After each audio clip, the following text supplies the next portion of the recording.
రథోత్సవం ప్రారంభమవుతుంది. మరికొద్ది సేపట్లో దయచేసి రోజుకి ఇరువైపులా వాహనాలు ఎవరు పెట్టవచ్చు సహకరించవలసిందిగా మనవి. భక్తులకి చాలా వెహికల్స్ ఉన్నాయి ఇంకా రోడ్డు మీద. ఆ దేవస్థానం దగ్గర చాలా మంది అక్కడ వెహికల్స్ పెట్టిన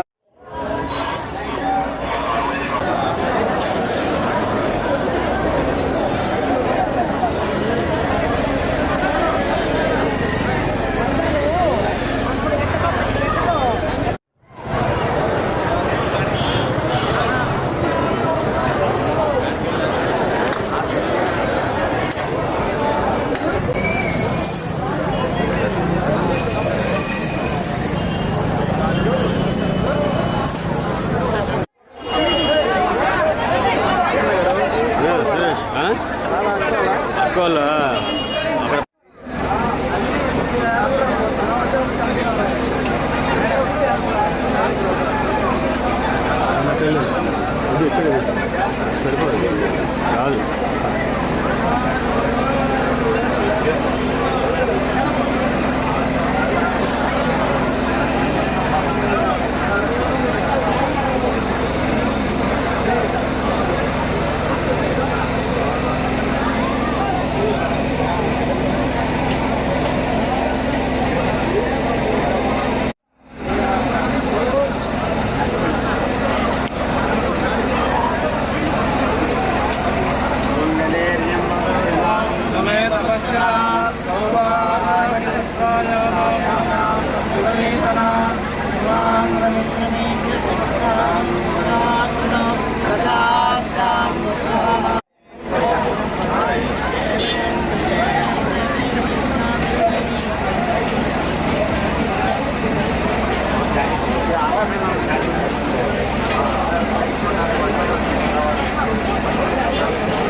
వాళ్ళ ఇన్స్ట్రక్షన్స్ ప్రకారం మనం నిదానంగా జరుపుకుందాం ఉత్సవాన్ని. ఓకేనా? జై రంగా,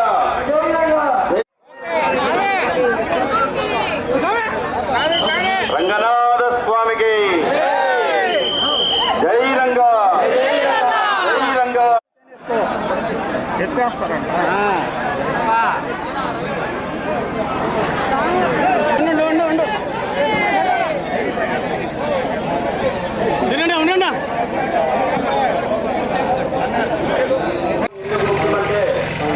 కళ్యాణ ఉత్సవంతో అదే అలంకారంతో స్వామివారు మనకు దర్శనమిస్తున్నారు.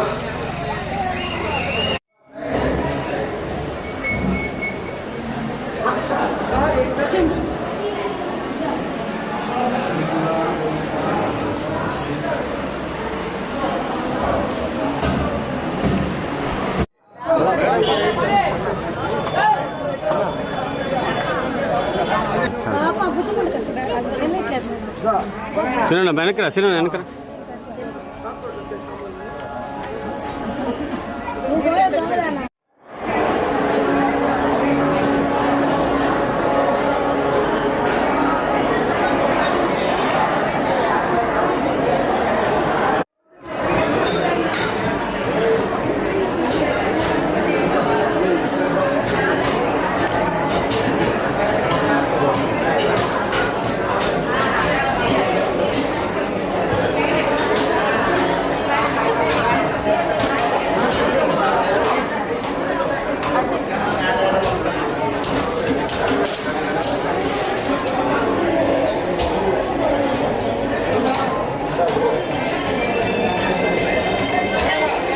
బయలుదేరుతున్నా వచ్చేస్తున్నా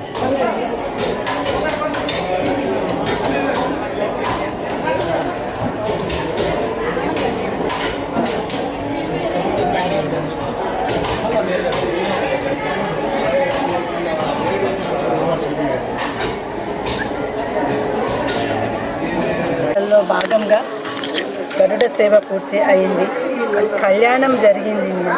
అయిన తర్వాత ఈరోజు రథోత్సవంలో స్వామి ఊరేగింపు జరుగుతూ ఉంది. ఇది చాలా పురాతనమైన దేవాలయము. సుమారు 6-7 శతాబ్దాలలో పల్లవులు దీన్ని స్థాపించినట్టుగా, ఆ తర్వాత చాణక్యులు దీన్ని ఇంకా విస్తరించినట్టుగా మనకి చరిత్రలో తెలుస్తోంది. అటువంటి ఇంత పురాతనమైన చరిత్ర కలిగిన మన రంగనాథ స్వామి టెంపుల్కి ఒక బ్రహ్మోత్సవాలు జరుగుతున్నాయి అంటే ఇక్కడ ఒక్కటే కాదండి, నెల్లూరు వాళ్ళు ఎక్కడుంటే రావటమే కాదు, నెల్లూరు వాస్తవ్యులు మన ఆంధ్రప్రదేశ్ నుంచి అనే కాదు, చాలా మిగిలిన స్టేట్స్ నుండి, ఇండియా మొత్తం నుండి, ఇంకా ఇదే కాకుండా అబ్రాడ్ నుంచి కూడాను, బయట దేశాల నుంచి కూడాను, వివిధ దేశాల నుంచి కూడాను వచ్చి స్వామివారికి కానుకలు సమర్పించుకొని తమ మొక్కులు తీర్చుకొని వెళ్ళటం అనేది చాలా ఆనవాయితీగా జరుగుతోంది. అందులో ఈరోజు రథోత్సవంకి దాటి మీరు అక్కడ చూసినట్టయితే ప్రతి ఒక్కళ్ళు ఎంతో భక్తి భావాలతో ప్రతి ఒక్కరూ పాల్గొనటం జరుగుతోంది. అదేవిధంగా రేపు సాయంకాలము తెప్పోత్సవం అండి, మన పెన్నా నదిలో తెప్పోత్సవం ఉంది స్వామివారిది. రేపు సాయంకాలం 7 గంటలకు ఎన్నో మంది, లక్షల మంది వచ్చి తెప్పోత్సవాన్ని వీక్షిస్తారు అని చెప్పి ఎస్టిమేట్ చేయటం జరుగుతుంది. మీరందరూ కూడా తప్పకుండా రేపు తెప్పోత్సవానికి కూడా వచ్చి ప్రతి ఒక్కరూ స్వామివారి యొక్క ఆశీస్సులు తీసుకోవాలని నేను మనస్ఫూర్తిగా కోరుతున్నాను. ఆ రంగనాథ స్వామి మన నెల్లూరు నగర వాసుల్ని అందరినీ కూడాను చల్లని కరుణ కటాక్షాలతో ఆశీర్వదించాలని మనస్ఫూర్తిగా కోరుకుంటున్నానండి. ధన్యవాదాలు.